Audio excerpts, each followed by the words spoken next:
आप देख रहे हैं SDM न्यूज़। हर सच्ची खबर के लिए जुड़े रहिए SDM न्यूज़ से।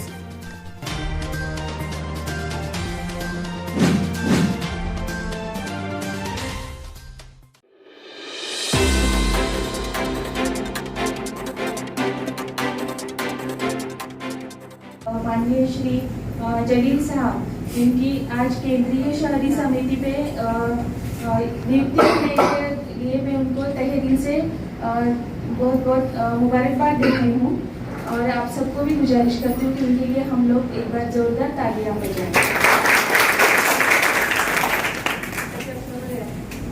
लोक संचालित साधन का केंद्र का मतलब है महिलाओं ने महिलाओं के लिए चलाया हुआ संसाधन केंद्र या फिर सेंटर। इसमें आप जैसे ही महिलाएं आज हमारे साथ काम कर चुकी हैं।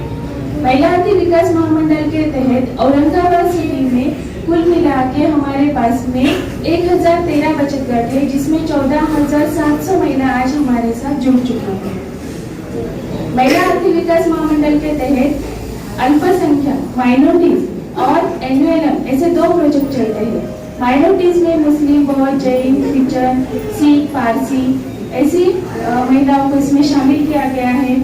और सबसे ज्यादा जो विधवा, परित्यक्ता, तलाकशुदा या फिर जो जिनका कोई नहीं, बेसहारा है और हमें लगता है कि नजरों से हमें दिखता है कि ये लोग बहुत गरीब हैं, ऐसी महिलाओं को हमने इसमें शामिल करके बचत गट बनाए। और साथ ही में राष्ट्रीय नागरिक उपजीविका अभियान भी हम लोग अभी फिलहाल चला रहे हैं। बचत गट बनाने के लिए आप लोग अभी सोच रहे होंगे बचत गट बनाने से क्या होने वाला है। बचत तो हम लोग घर में भी कर सकते हैं, जी कर सकते हैं। हम लोग BCA चलाते हैं या फिर कहीं पर हम लोग बैंक में पैसा डालते हैं या फिर हमारे घर में डब्बे में हम लोग पैसे रखते हैं। पर बचत गट चलाने का मतलब सिर्फ बचत जमा करना नहीं है। बेसिक जो पर्पस है यहाँ पे वो है वुमेन एम्पावरमेंट के लिए कि हम लोग औरतों को स्ट्रेंथ कैसा दे सकते हैं। ये स्ट्रेंथ आपको खुद से ही मिलनी है। आप जब तक डिपेंडेंट रहेंगे कि आपको कोई और आकर आपको मोटिवेट करेगा, कोई और आकर आपको एनकरेज करेगा, कोई और आकर आपको हौसला अफजाई आपकी करेगा, तो आप कुछ करोगे, वो होना नहीं है। दिस इज द एरा, आपको आपके लिए खुद खड़े होना है। आपको सिर्फ आप ही रोक सकते हैं और आपको सिर्फ आप ही बदल सकते हैं। चॉइस आपकी है। हर बंदा, चाहे वो एजुकेटेड हो चाहे वो ना हो, उसमें एक हिडन स्किल तो होती ही है। आपको आपके अंदर का टैलेंट समझना बहुत जरूरी है। आप इलिटरेट भी है, अगर आपने कुछ भी नहीं भी पढ़ा है तो भी आप अंडर्स कर सकते हैं। कई साइंटिस्ट हम लोगों के पास से ऐसे गए हैं जिसने स्कूल्स तक नहीं पढ़े हैं, बट लेकिन वो लोगों ने दुनिया में आज हिस्ट्री क्रिएट की है।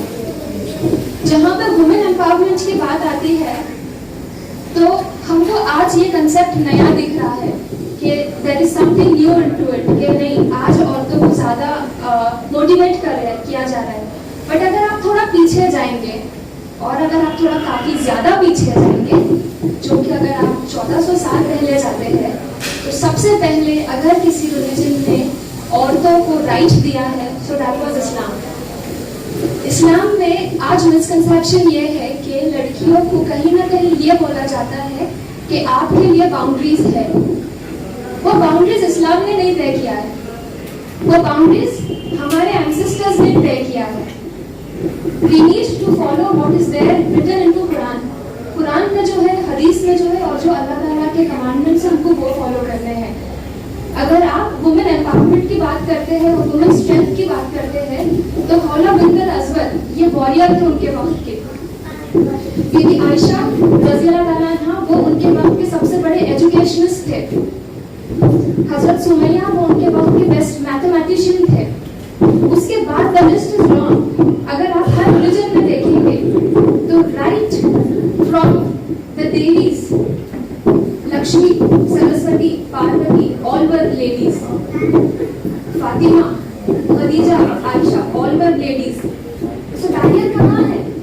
जहाँ पे हमको इक्वल राइट्स के लिए आज लड़ना पड़ता है, वो राइट्स तो ऑलरेडी हमको मिल चुके हैं, हमको पता नहीं है वो राइट्स। और वो राइट्स आप कैसे पता करेंगे?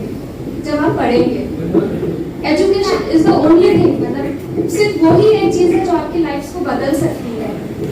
आपको कपड़ों पे खर्च करने से ज्यादा आपको जरूरी है कि आप अपने एजुकेशन पे खर्च करें। आप अपने बच्चों के मोबाइल्स पे, गाड़ियों पे और उनकी शादियों पे खर्च करने की बजाय आप उनकी पढ़ाई पर, उनके बिजनेस पे, उनके डेवलपमेंट पे खर्च करें। बेशक दोनों चीजें पैरेलल जाएंगी। जब हमारी बात तरबियत की आती है तो तरबियत माँ की जिम्मेदारी है, बाप का उतना इम्पोर्टेंट रोल नहीं रहता है। लेकिन लड़कियों को वो जो तरबियत मिलनी है, स्ट्रेंथ इज समथिंग डिफरेंट, लेकिन आपका कैरेक्टर आपको जज करते हैं, आपका कैरेक्टर आप खुद बनाते हैं। लड़कियों ने घर से इस यकीन से निकलना चाहिए कि कोई उनको पीछे नहीं कर सकता किसी भी चीज में, और लड़कियों को लड़की नहीं बनकर रहना चाहिए कि वो किसी मैन के सपोर्ट पर जिंदा रहे। आप किसी का सपोर्ट बने, आपको ये बनना चाहिए। आप कैसा बनेंगे? आप सिर्फ घर में बैठकर एक मोटिवेशनल वीडियो देखकर नहीं बन सकते जब तक कि आप अपने आप को उस काबिल न बनाएं, और वो काबिलियत के लिए आपको कोई नहीं रोक सकता। अगर आप चाहते हैं तो आप बिल्कुल बन सकते हैं। कमिंग टुवर्ड्स माय बिजनेस, हमारा प्लेसमेंट कंसल्टेंसी है जहाँ पे हम तकरीबन 8 साल से प्लेसमेंट्स कर रहे हैं। हम औरंगाबाद में तकरीबन 2 साल से ही कर रहे हैं। लेकिन जहाँ पे देखा जाता है कि अगर कंपनीज में एक पोजीशन पे कोई लड़का काम करता है और उसी पोजीशन पे कोई लड़की काम करती है तो लड़की हमेशा बेहतर काम करती है। एम्प्लॉयर्स की रिक्वायरमेंट रहती है कि हमको अकाउंटेंट लड़की चाहिए, हमको रिसेप्शन पर लड़की चाहिए, हमको मार्केटिंग बैक एंड वाली में लड़की चाहिए। क्यों? आज वो हमको हायर करने के लिए क्यों तैयार है? कोई अपना नुकसान कर रहेगा? ऑब्वियसली उनको भी फायदा हो रहा होगा ना। लेकिन हम लड़कियों में वो कॉन्फिडेंस ही नहीं है कि हम किसी का कुछ भला कर सकते हैं। आपको इंटरव्यूज के लिए सबसे पहले प्रिपेयर होना पड़ेगा। आपको सबसे पहले अपने जो भी कंसेप्ट्स है वो राइट फ्रॉम चाइल्डहुड क्लियर करने पड़ेंगे। आपको अपने पेरेंट्स को वो बताना पड़ेगा कि आप क्या करियर चूज करने वाले हैं, क्योंकि जब तक कि आप उनको बताएंगे नहीं, अभी टेक्नोलॉजी चेंज हो रही है, टोटल ट्रांसफॉर्मेशन आ रहे हैं, आपको ये अंदाजा भी नहीं है कि आप एक नेक्स्ट लेवल पर जाकर क्या कर सकते हैं। सो बेसिकली प्लेसमेंट्स में आप अगर नॉन डिग्री प्लेसमेंट्स कुछ करना चाहते हो तो sir is already doing a lot in the city. Sir ने काफी लोगों को इंडस्ट्रीज में भी लगाया है, तो लोगों को आने की जरूरत है। सपोर्ट के लिए हम सब खड़े हुए हैं, बट आप लोग जब आएंगे तो हम लोग आपको अप्रोच कर पाएंगे और आपके अप्रोच से बेहतर हम लोग आपको प्लेसमेंट कर पाएंगे। आज लोगों को मार्केट में किसी भी चीज का आइडिया नहीं, उनको यही नहीं पता है कि इंटरव्यू देना कैसा है, सैलरी मांगनी कितनी है, सही तरीके से अप्लाई कैसा करना है, किस तरीके से इंटरव्यू देना है। आपके ये जो बेसिक चीजें होती है, आपके पास डिग्री है बट कुछ गलतियों की वजह से आप रिजेक्ट हो जाते हैं, और वो रिजेक्शंस की वजह से हम लोग चाहते हैं कि हम लोग आप लोगों की हेल्प करें as the citizen of this country and basically from Aurangabad. हम चाहते हैं कि औरंगाबाद का हर लड़का और हर लड़की किसी न किसी प्रोफाइल में बेहतरीन जगह पर बैठे रहे। So with this note, I would like to end this, और हम खास गर्ल्स के लिए एक पोएम बोलना चाहेंगे। तू खुद की खोज में निकल, तू किस लिए हताश है, तू खुद की खोज में निकल, तू किस लिए हताश है, समय भी तेरी तलाश है। जो तुझसे लिपटी बेड़िया समझ न इनको वस्त्र तू, जो तुझसे लिपटी बेड़िया समझ न इनको वस्त्र तू, बना ले इनको शस्त्र तू। तू किस लिए हताश है, तू चल तेरे वजूद की समय को भी तलाश है। जला के भस्म कर उसे जो क्रूरता का जाल है, जला के भस्म कर उसे जो क्रूरता का जाल है। तू आरती की लौ नहीं, तू आरती की लौ नहीं, तू क्रोध की मशाल है, तू क्रोध की मशाल है। चुनर उड़ा के ध्वज बना, गगन भी कब कपाएगा, चुनर उड़ा के ध्वज बना, गगन भी कब कपाएगा। अगर तेरी चुनर गिरी तो एक भूकंप आएगा, तो एक भूकंप आएगा। तो खुद की खोज में चल, समय को भी तलाश है। With this positive note, I would like to end. Thank you so much. I am Asma Shafiq Sheikh. मैं रजिया सुल्ताना वुमेन विंग की महाराष्ट्र प्रेसिडेंट हूँ MIM जोशी से। और आज का ये प्रोग्राम जो लिया गया है स्पेशली फॉर लेडीज और हमारे औरंगाबाद जिले के लोकप्रिय खासदार इम्तियाज जलील साहब के लिए। इम्तियाज जलील सर, जैसे कि आप सब लोग जानते हैं, वो किसी तारीफ के मोहताज नहीं है। उनकी केंद्रीय शहरी विकास समिति यानी कि जो सिटी का डेवलपमेंट होता है, शहर का जो विकास होता है, उसके कमिटी के ऊपर जो नेशनल लेवल से होती है, वहां पे वो दूसरी बार फिर से नियुक्त हुए हैं। तो इसकी कुछ तो वजह होंगी, मतलब सर ने इतना काम जो किया है, जब से वो चुनाव जीत कर आए एक सांसद के तौर पे, उन्होंने जितना काम किया है उसके बेस पर उनको फिर से ये नियुक्ति दी गई है। और हम बहुत खुशनसीब है कि आज सर हमारे बीच में मौजूद है। की मैम आए हैं जो HR कंसल्टेंट है, उनके कंपनीज है, और वो कई सारे जेंट्स हो लेडीज हो सबको कंपनीज के अंदर जॉब प्रोवाइड करने का काम करती है। और स्पेशली लेडीज के लिए, वुमेन्स के लिए उनके दिल में एक हमदर्दी है, और वो मेरी बहुत अच्छी बेस्ट फ्रेंड भी है। तो मैंने उनको कहा कि हमें औरंगाबाद में ऐसा प्रोजेक्ट लेना है जिसको हमें पूरे महाराष्ट्र में आगे बढ़ाते हुए लेकर जाना है, कि हमें उन लेडीज को साथ में लेकर काम करना है जो सच में आगे बढ़कर कुछ करना चाहती है, लेकिन उन तक कोई ऐसी वजह नहीं पहुंच पाती कि वो आगे बढ़े। तो हमें ये औरंगाबाद से हमने ये चीजें स्टार्ट की है। तो आज हमने कुछ ऐसे लेडीज जो एजुकेटेड लेडीज है, उनके एम्प्लॉयमेंट के लिए हमने आयशा सिद्दीकी मैम को बुलाया है। वो आपका बायोडाटा वगैरह यहाँ पे नोट कर लेंगी। उनके पास उनके जो साथी है वो भी आए हैं, उनको आपने बायोडाटा देना है।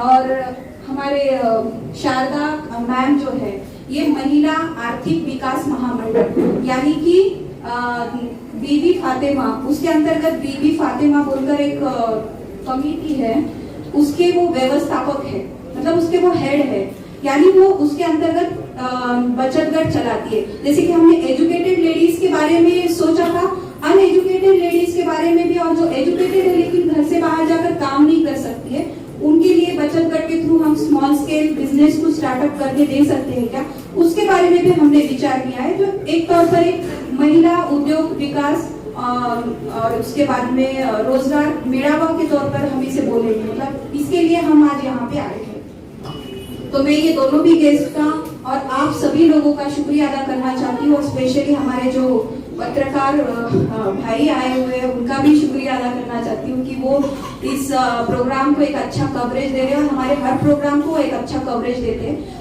और इसको स्पेशली देना चाहिए कि पूरा मैसेज ये ऑल ओवर औरंगाबाद में जाए और महाराष्ट्र में भी।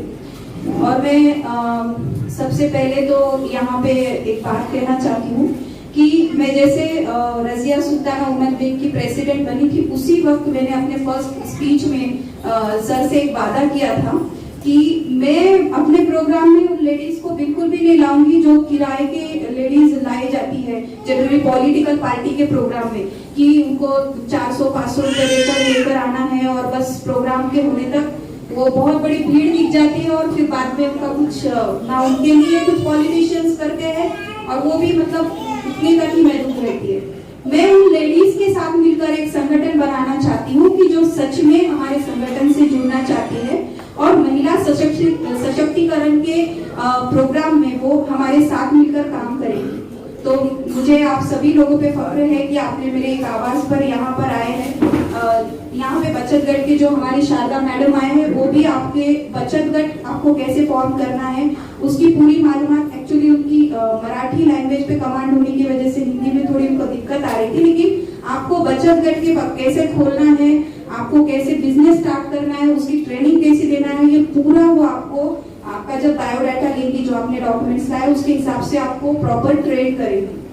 और मैडम का भी वैसे हुआ कि उनको इंग्लिश लैंग्वेज उनकी उस पर कमांड है, इस वजह से थोड़ा हिंदी बोलने में थोड़ा मिसअंडरस्टैंडिंग हुआ, इसलिए मैंने आपको पूरा डिटेल में बताया। एक्चुअली आजकल हम देख रहे हैं कि समाज के अंदर महिलाओं को धर्म में बांटा जा रहा है। मतलब कि अगर किसी महिला पर एसिड अटैक होता है, उसका रेप होता है, या उसके साथ जो भी बदतमीजी होती है, अभी रिसेंट के हमने बिहार इलेक्शन के पीरियड में 2-3 घटनाएं हमने ऐसी देखी, जो हाथरस पीड़िता की थी, जिसको मारा गया, उसके साथ रेप किया गया, और फिर धर्म के नाम पर लेडीज को डिवाइड किया गया, मतलब उसके साथ जो इनजस्टिस हुआ उसको एक धर्म का नाम दिया गया। और अभी रिसेंटली गुरनास बोलकर एक लेडीज है, मतलब वहां की पीड़िता है, उसके साथ भी सेम ऐसे हुआ है, मतलब उसका रेप तो हुआ नहीं है लेकिन उसको जिंदा जलाकर मार दिया गया और फिर से धर्म के नाम पर लेडीज को डिवाइड करने की कोशिश की गई है। आज हमारे प्रोग्राम में हर समाज के लोग आए हैं और हर समाज के लोग आज MIM से जुड़ना चाहते हैं। इसकी सिर्फ एक ही वजह है कि MIM पक्ष की ओर से सिर्फ विकास के ऊपर काम किया जाता है, ना कि यहाँ पे कोई धर्म की राजनीति की जाती। इसी की वजह आज है कि हर समाज के लोग, चाहे वो मराठा समाज के हो, बंजारी समाज के हो, दलित समाज के हो, मुस्लिम तो पहले से ही MIM के साथ है, मतलब हर समाज के लोग और हर समाज की लेडीज आज हमसे जुड़ रही है, बहुत बड़ी बात है। तो मैं सबसे पहले ये कहना चाहती हूँ कि अगर किसी महिला पर अत्याचार होता है तो वो अत्याचार उसके ऊपर इस वजह से नहीं होता कि वो किसी धर्म की है।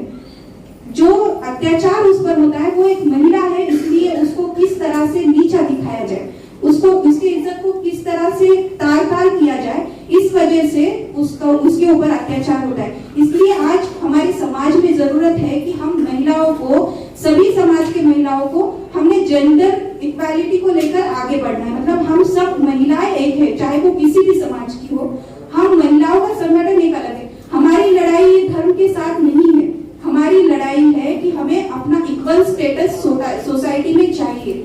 इस वजह से हमें सबको एक प्लेटफॉर्म पर आना है। आज हमारे संविधान में महिलाओं को समान अधिकार तो दिए गए हैं, लेकिन वो सिर्फ किताबों में लिखे हुए हैं, उससे आगे जाकर वो हमें समान अधिकार नहीं मिलते। आज कोई भी महिला अगर बड़े पोस्ट पे, मेरे हिसाब से महिला सशक्तिकरण का मतलब क्या होता है कि अगर कोई महिला जॉब करती है तो क्या वो सशक्त हो गई? होती है, लेकिन वो नहीं होती जब तक वो अपने घर के पैसे किस तरह से, जो वो पैसे कमाती है, वो कैसे खर्च करेंगे, इसका अधिकार जब तक उसको नहीं आता है, तब तक वो महिला मेरे हिसाब से तो सशक्त नहीं हुए, एम्पावरमेंट नहीं हुआ है उसका।